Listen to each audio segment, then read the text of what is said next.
Hello, welcome to another discussion of mental health here on Sparks 1524. I'm Nathaniel Miller. If that ever changes, my teddy bear will send you a memo. Last month, a friend of mine, I will call Alvin, came down from Virginia for a visit. It's supposed to be a 5-day visit. Less than 48 hours into it, I threw his ass out of my house and my life. I ended an 8-year friendship like that. Of course, the obvious question is, what in the name of John Q. Arbuckle happened?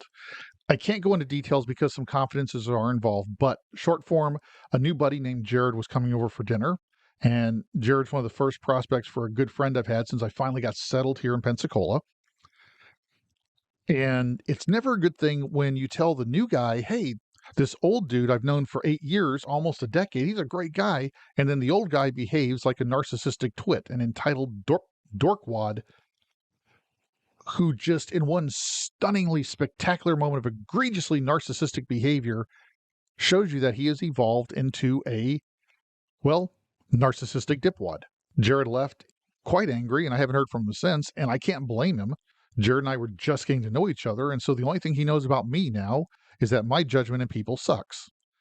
And this was all because Alvin had decided to evolve into a dork. I did not yell at Alvin. I didn't throw anything at him. I didn't even throw a barbed comment his way, which for me is actually pretty good. But I did sit him down and tell him in no uncertain terms how big a red line he crossed, exactly how much trust in our relationship was now severed. And I was leading up to telling him to get the hell out of my house when he offered to get an early flight back from Virginia. So clearly there's still just a little bit of shame left in him, which hopefully is a good thing because that might lead to a little humility and better behavior in the future. But that's not my problem. I, of course, told him, yeah, get another flight. Half an hour later, I dumped his ass at a hotel of his choice, and this was at 11:30 at night, came home and began picking up the pieces. I met Alvin in 2014. I had just separated from my now ex-wife, and by the way, no shade at my ex-wife. She's a great woman. We're still great friends. We are just that classic couple that realized we're better friends than we ever were married. So as amicable as the divorce was, it's still a painful process. Alvin was a guy I met back in 2014. He was part of a group of people I met that provided a lot of support and friendship and helped me rebuild. Now, people change. We all know that. We all change. Sometimes people change for the worse. Sometimes you can see it coming and you can make the decision to just quietly let that relationship fade into the background and remember the good times while you move on. Other times, they show you in one stunningly spectacular moment that hits you faster than you could say Rumpelstiltskin ruminated ruefully over radical royalties. But what does this have to do with mental health? We've all heard about the cycle of violence, the cycle of abuse. Well, the cycle of abuse actually starts with failing to defend certain red lines in our lives. Now, we all have to decide what those red lines are for ourselves. I myself, most of our mothers told us, well, many of our mothers told us that not everything is worth fighting for or fighting over. And mom was right. I do agree with my mother on this. Not everything's worth fighting over. I also believe in diffusing conflict a lot because I do know human nature. All of us are capable of becoming somebody other than we are. We are all capable of becoming our own worst instincts at certain moments in time. And probably most of us have done it at least once. That's human. But we all also need to draw red lines that we will not allow other people to cross because that is a fundamental means of maintaining mental well-being. We've all heard of the cycle of violence, a spiral down that starts from maybe inconsiderate behavior to thoughtlessness to rudeness to insults to possibly even physical violence because somebody started acting inappropriately, if not rudely, if just they were acting wrong. Their behavior was selfish, rude, inconsiderate, and the person targeted did not call them on it. Maybe the person targeted thought it wasn't worth it, and so they let it slide. And then they let the next one slide. Well, the next one was a little bigger, and then the next one was a little bigger, until finally you have a cycle of violence. Perhaps emotional violence, possibly physical violence. None of us who are alive, no human being deserves to be abused. We are inherently not worth it. We're inherently worth more.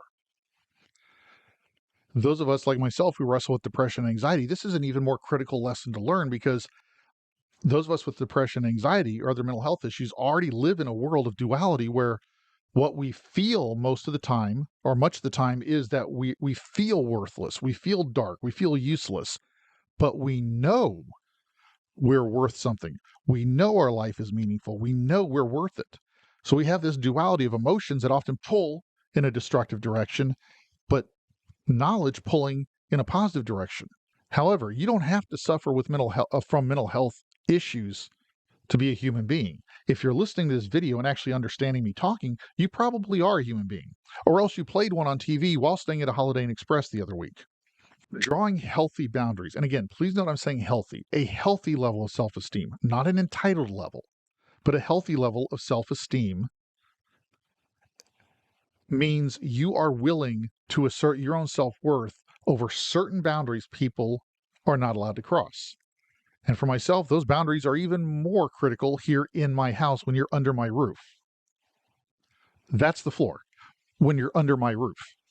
By reinforcing those boundaries, by standing up for yourself, by reaffirming your own worth of dignity, of respect to yourself, you actually create a positive feedback cycle, which leads you to be more inclined to defend yourself in the future. Conflict is never easy.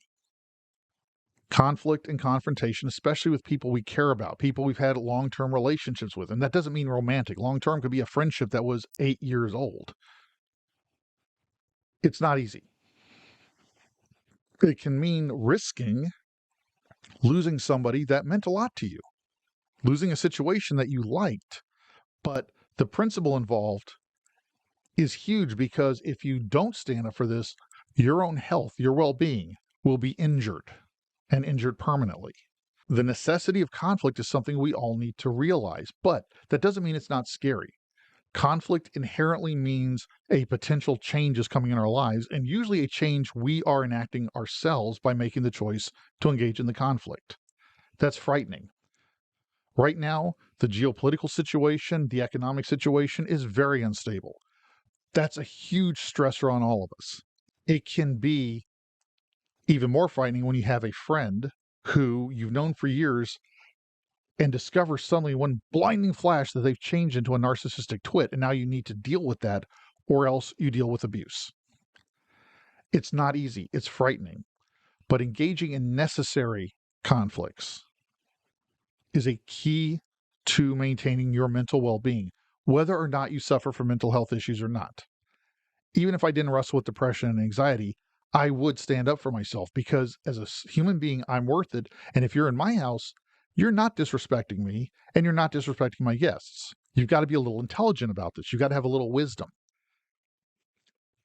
I am slow to be really in your face with the conflict, because again, we can all be idiots. We have all said dumb things. We have all hurt people. We've all been rude. I've had plenty of people say dumb things in my house, where I looked at them and tell them, hey, I did not appreciate that. That was kind of out of line.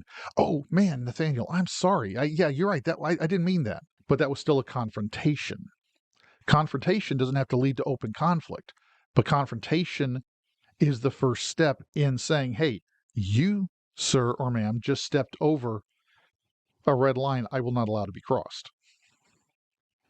That will reinforce your own sense of self-worth, because you are willing to defend the person you have the most control over, you.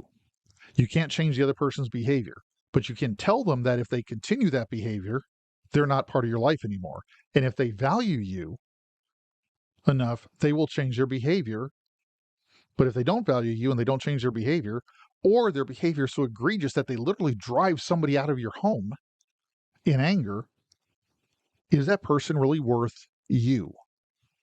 So conflict and confrontation are scary. It's okay to be scared. Fear is actually a gift. Fear is an alert signal saying something unknown is coming, change is coming, be alert. Now, fear is a very powerful feeling, and it can paralyze us. Rather than feel fear, rather than face the unknown, we are all, as human beings, we are all often willing to submit to inappropriate behavior, to rudeness, to even abuse, rather than change the status quo, because at least the status quo is known. Those threats are known. The unknown is more frightening. But you know what? Facing the unknown takes courage, and courage is not being fearless. I am not afraid. I am charging forward. That's not courage. That actually makes a great comic book movie, especially in that comic book voice. Courage, though, is what average people in the real world have when they are afraid, and yet they still move forward to do what they believe is right. Courage is not the absence of fear, as Eddie Rickenbacker said. He was our greatest ace of World War. He was the United States' greatest ace of World War I. Courage is not the absence of fear. Courage is being afraid, but still doing what you believe to be right. It takes real courage to confront somebody we care about, somebody who's been important in our lives. It takes courage because we care what they think. And if they think bad of us, that's going to hurt because we're decent people and we care what people think. But if their behavior is such that it's injurious to us, it's crossing those red lines, the confrontation is necessary. It might even be argued that morally it's the right thing to do. And if the other person is not willing to listen, understand where we're coming from, this might need to escalate into an open conflict. That being, you're leaving my life. Difficult, not easy, but it is possible.